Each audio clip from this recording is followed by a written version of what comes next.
The problem is not without its interesting points. You can't blame me for jumping to the conclusions I did. He looked like He was the greatest detective who never lived. And for over 100 years, millions of fans have followed his adventures in magazines, books, and some of the most successful mystery films ever made. This is Sherlock Holmes. I want to speak to Sir Reginald Bailey, please. Reginald Bailey? Elementary, my dear Watson. In the first place, it didn't put handcuffs on Colonel Moran, so I had to do it myself. And in the second place, Inspector MacDonald during the fight was more hindrance than help, which is not characteristic of a real policeman. Amazing, Holmes. Uncovering such a fiendish plot with so little evidence. Sherlock Holmes was created by Sir Arthur Conan Doyle in the 1880s. Conan Doyle was a doctor, but his early practice was so small that he had lots of time to write, and eventually became one of England's greatest authors. In over 60 books, Sherlock Holmes battled evil, which often appeared in the form of Professor James Moriarty, the greatest of the master criminals. And it was here in Switzerland, at the Reichenbach Falls, where Professor Moriarty and Sherlock Holmes met their end. Conan Doyle described the falls as a torrent, swollen by the melting snow, plunging into a tremendous abyss from which the spray rolls up like the smoke from a burning house. That star marks the spot where the two men wrestled, slipped, and fell to their deaths. There are a number of theories as to why Conan Doyle killed off his most successful character. Conan Doyle loved Switzerland, and he came here on a hiking tour with his wife. In the middle of the tour, she was diagnosed with tuberculosis.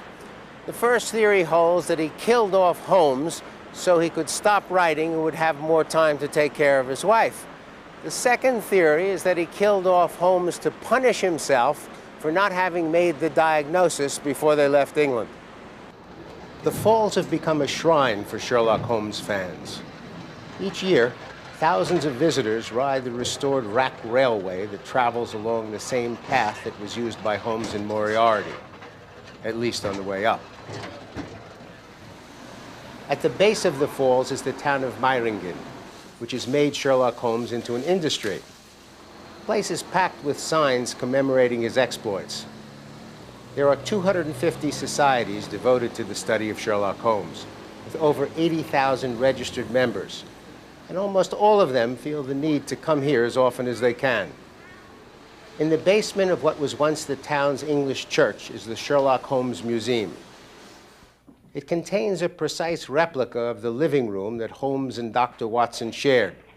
The audio tape does a good job of explaining what it is you're looking at. The wallpaper, which was Mrs. Hudson's choice and cannot be construed from either text or original illustrations, was available in 1895 from Woolham's and Company's shop just around the corner in Marylebone High Street. It's a sensible choice for the room of two notoriously heavy smokers. Holmes' ponderous commonplace books, in which he kept his index cuttings and case notes, which many a criminal would have been glad to destroy, line the shelves above. Between the windows, a trophy of arms displays mementos brought back by Watson from his ill-fated service in the Second Afghan War.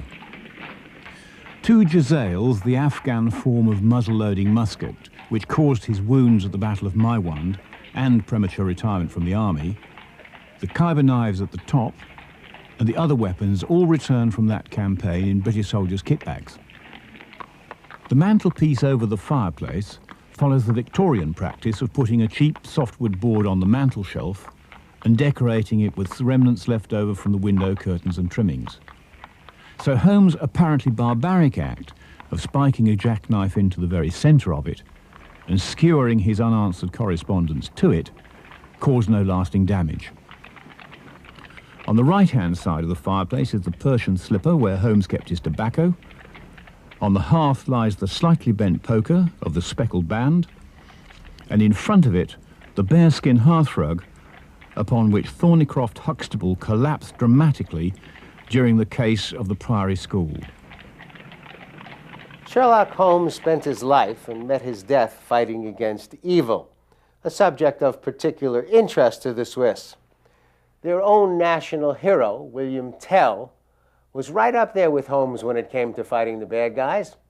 Now, Holmes specialized in the individual criminal, whereas Tell dealt primarily with agents of non-democratic governments. The Swiss love majority rule, and they've made it a part of their culture for over 500 years. Democracy in Switzerland starts in the smallest town and works its way up or down, depending on your view, to the federal level. This is the district of Appenzell. Election day begins with the region's representatives marching through the streets.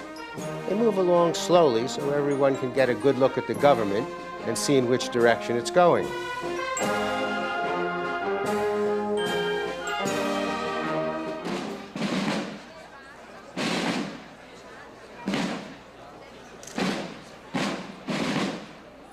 When the officials and the citizens reach the town square, the issue at hand is read to the public. People have been talking about the vote for months, but just to make sure that it's understood, there is one last explanation of the point in question.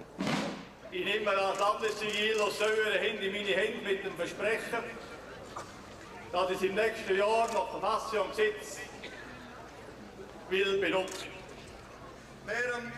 Then a vote is called for. If the number of hands going up clearly indicates the community's preference, the result is announced and they move to the next item on the agenda. If things are not obvious, they will make a person-by-person count.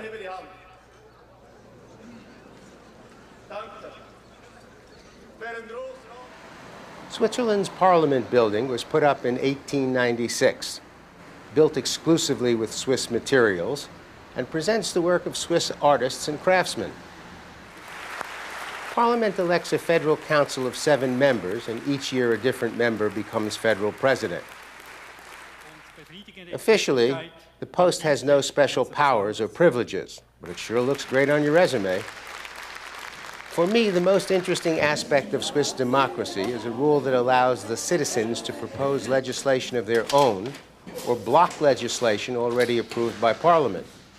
Anyone who gathers 100,000 signatures to support a particular initiative gets a nationwide vote on the issue. In recent years, voters have rejected a cap on military spending, but accepted the protection of marshlands. It only takes 50,000 signatures to challenge a piece of legislation that has been passed, but you've got to make that challenge within 100 days of the official publication of the law. Great stuff. Power to the people. Tours of Parliament are given to the public, and I took mine with Elizabeth Terleman. It's quite a painting. Yes, that's where Switzerland was founded. There's the Swiss Army knife factory. That's right. That's Brunnen, Schwyz, the little town on the back there, which gave the name to Switzerland. The angel, that's the proof that all ladies are angels. Uh-huh. So it's in the cloud. You wouldn't even notice it if you didn't point it out. Yes. Can you see that fish? The painter was Charles Chiron, and they finished the painting on the 1st of April. April Fool's Day.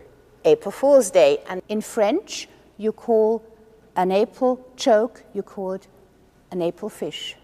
Un poisson d'avril. That's why he made that fish on that rock over there. Some joke. Yes.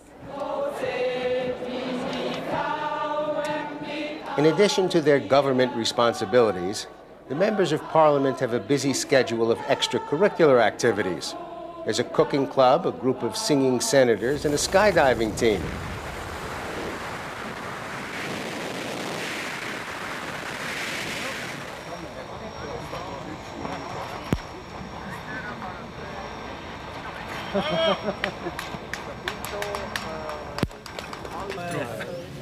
Wir können ja vorne runter. Jawohl. Gut. Dann nehmen wir uns.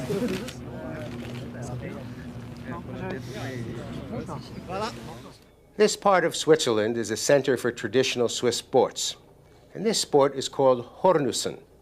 It grew out of an ancient Roman war game where soldiers practiced their skill at hitting hot missiles at the enemy. During the 1500s, Swiss farmers turned it into a game. It's played on a field or flat meadow. First thing you do is get the cows out of the way. Then you take a piece of clay and place it at the end of a curved metal track called a bock. A disc, a little smaller than a hockey puck, called a hornus, is stuck on top of the clay. The trough, which is a 10-foot long flexible rod with a cork handle and a compressed wooden cylinder at the end, is swung back and then forward in a golf-like motion. The objective being to hit the disc as hard and as far as you can. Of course, the force of the trough coming off the buck and impacting on your hornus is important, but it's not everything.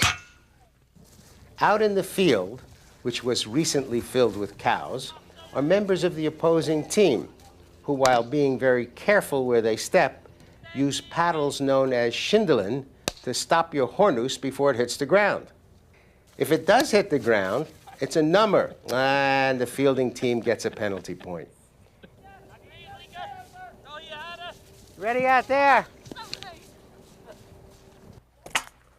Oh, wow. Back, back. No, you're going the wrong way. Each player gets 2 strokes per round, and the lowest number of points wins. The game takes about 3.5 hours, but my lawyer says I can get time off for good behavior.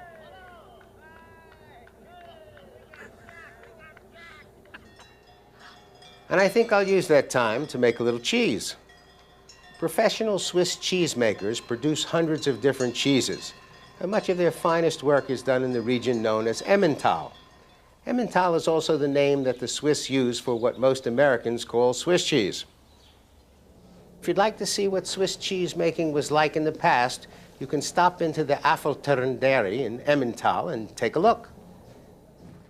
You can even make your own cheese. You have to make a reservation in advance, and you'll pay about $25 to join a group of 10 cheesemakers. Of course, you could have your own group, assuming you know 9 other people who want to make cheese. A professional cheesemaker guides you through the process. Fresh milk is heated in a copper vat. An enzyme called rennet, which comes from a cow's stomach, is stirred in. The original equipment for stirring was a small pine tree with its branches turned back. The rennet makes the milk separate into solid curds and liquid whey. The solid curd is broken up into small pieces, which helps the whey separate. Cheesecloth attached to a flexible frame is lowered into the vat and drawn along the bottom to scoop out the curds. The curds go into a mold where more of the whey drains away.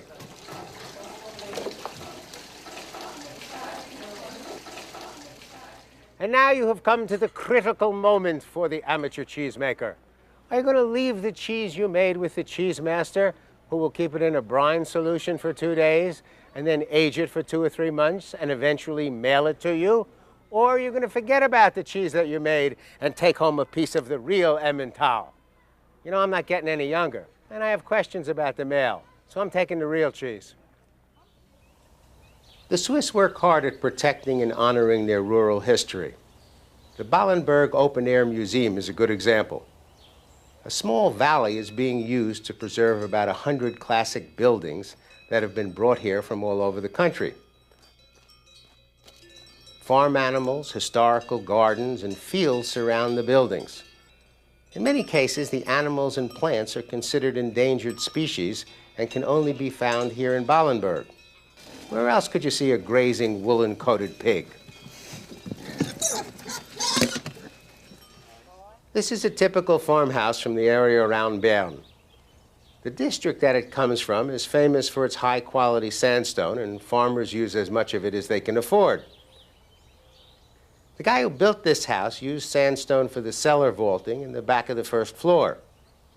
The rest of the house, however, was made of wood and painted gray to look like sandstone. The top floor windows are also just paint. There are no rooms behind them. Specific realities were not important. It was the overall impression that counted.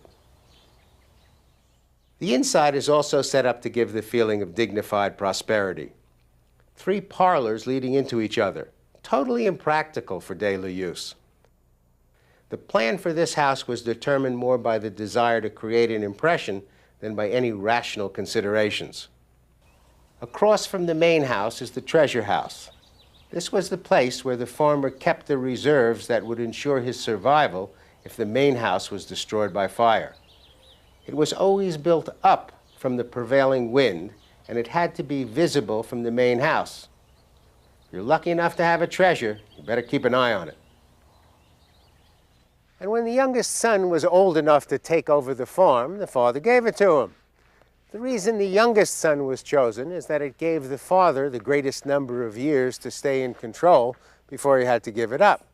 And when the mother and father moved out of the big house, they didn't move very far.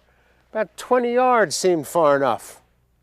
The house they moved to was called a Stöckli, and it was just far enough across the yard to give the son's family a sense of privacy, but well within nagging distance. In addition to teaching the history of Switzerland through its buildings, Wallenberg staff demonstrate more than 25 different period crafts. A classic pottery. The potter spins his wheel by foot, draws the clay into a vessel by hand, and keeps the kids away with his elbows. The blacksmith shop works the way it has for centuries.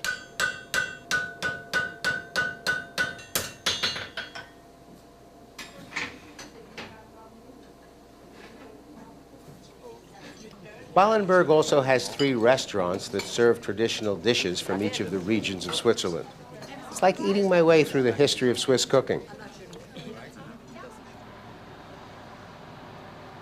This area is one of the most beautiful parts of Europe. I think the best way to see it is on one of the post buses that run through the country. If you're coming from the United States, you can buy a Swiss pass that will give you unlimited travel on the most important buses, trains, and boats, and discounts on many others.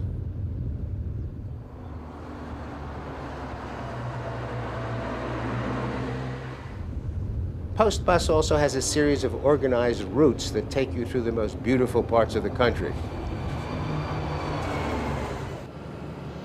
You don't have to worry about which roads to take or keep a tight schedule. Just relax and enjoy the scenery.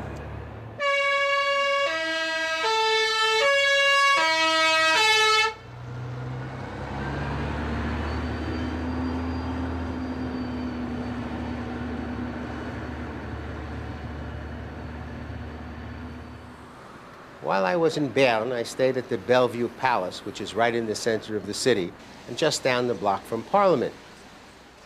It's the best place in town, and it should be. It's owned by the Swiss federal government. It's the home away from home for the nation's top officials and ministers. When Parliament is in session, 50 members of the government live here. It's also the place where visiting dignitaries stay.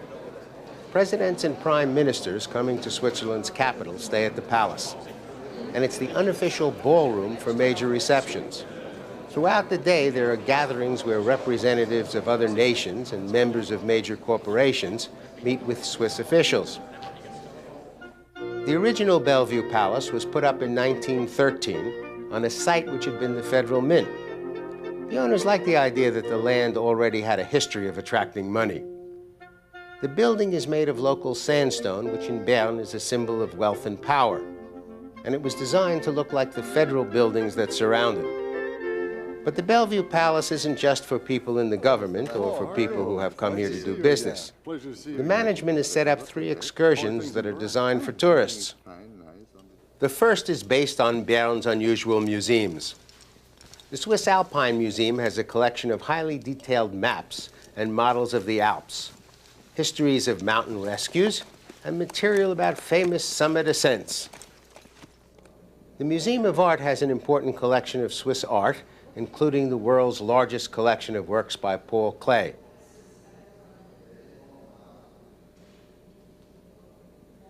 The Communications Museum explains the history of the Swiss Postal Service and its national bus program that will take you to every corner of the country.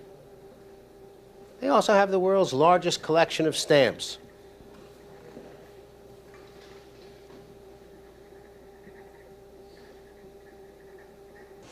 Including my favorite that was issued in the spring of 2001. It looks like a piece of chocolate, and it smells like one too. The hotel's second tour takes you out into the Emmental region. Packed with beautiful villages surrounded by rich farmland, This is the place to see and hike through the type of rural Switzerland that has become famous in stories like Heidi and William Tell. The third program sends you up into the mountains to see the most dramatic scenery in Europe. Remember, the Bellevue Palace is owned by the federal government. And when they set up these trips for you, it's like being booked by the president's personal concierge. The concierge at the hotel can also book you into the restaurants in and around town that serve the traditional dishes of the region. A 20-minute ride from Bern to the town of Wurb will deposit you in front of the guest house Leuven. The building has the traditional architecture of the Emmental. The restaurant inside is about as down-home as you can get. It's been run by the same family for over 600 years. The present generation is represented by Hans-Peter Bernhard, who does the cooking, and his wife Ursula, who runs the front of the house. I tasted two of the house specialties. One was a brisket of beef that was marinated in a mixture of vinegar and wine, and then slowly braised. It's served with mashed potatoes. The second was a veal steak sautéed and served with a mushroom sauce and noodles.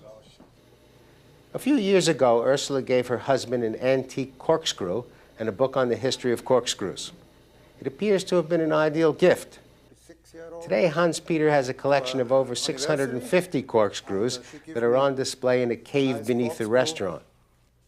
Oh, the favorite is in here. That's a small, tiny one. That's a patent from America. You can put it together. You can put it in your pocket, and then you open like this, and so you can open the bottle. That's from 1891. English ones, they are Lund. They put this key inside in the bottle, and then with this one, they put it out. Oh, it's a bit difficult. Oh, I see. Must have been Like invented this. by a dentist. I saw some very funny ones as we were walking in. Some naughty ones, I think. No. Well, the naughty ones we're not going to show you. We're going to show you the funny ones. Yeah. Funny's allowed, naughty's not. Some funny ones. Come on, let's take a look Yeah. at the funny ones. Look at them. There are. That's an Alka-Seltzer, you know. Alka-Seltzer, that's for bad wine.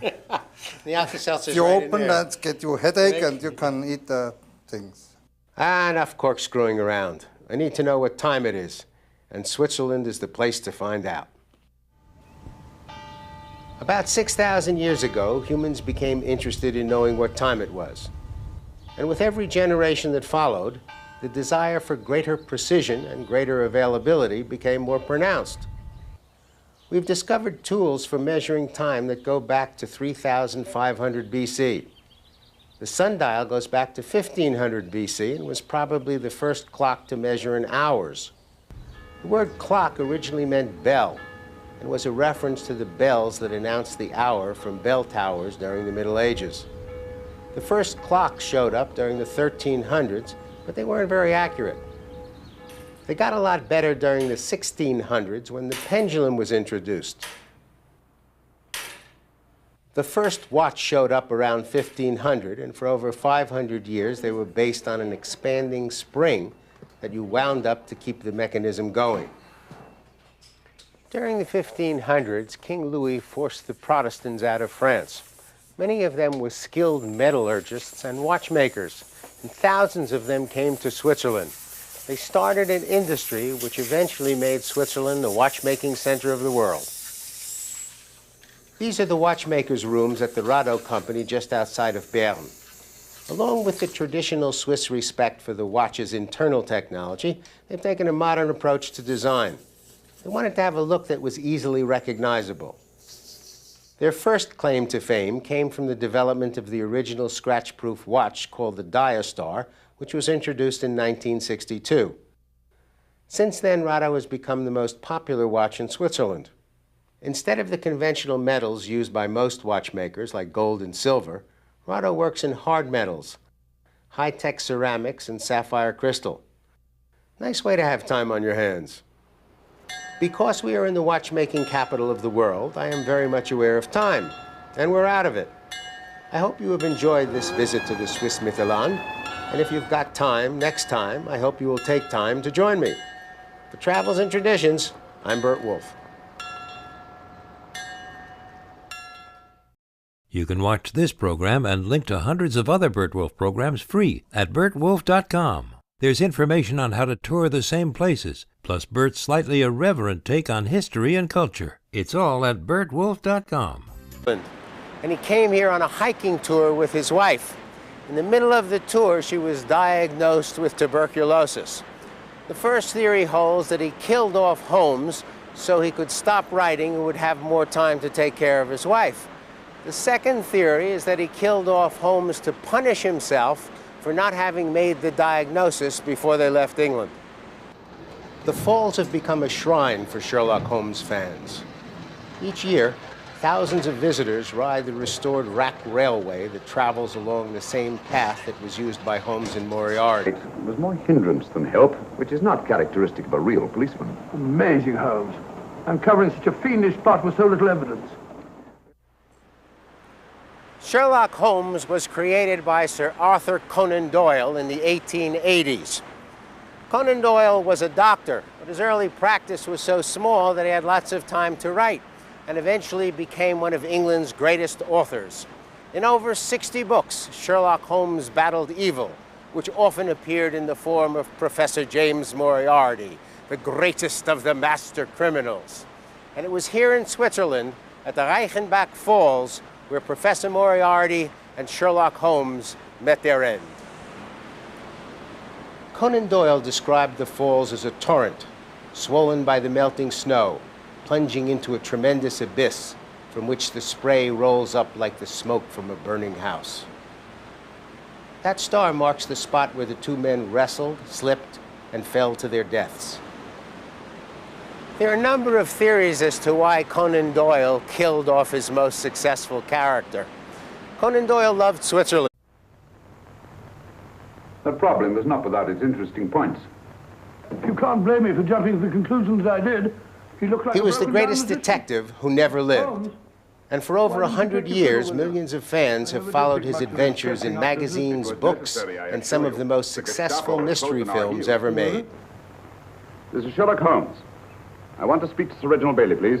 Reginald Bailey? Elementary, my dear Watson. In the first place, it didn't put handcuffs on Colonel Moran, so I had to do it myself. And in the second place, Inspector MacDonald during the fight. At least on the way up. At the base of the falls is the town of Meiringen, which has made Sherlock Holmes into an industry. The place is packed with signs commemorating his exploits. There are 250 societies devoted to the study of Sherlock Holmes, with over 80,000 registered members. And almost all of them feel the need to come here as often as they can. In the basement of what was once the town's English church is the Sherlock Holmes Museum. It contains a precise replica of the living room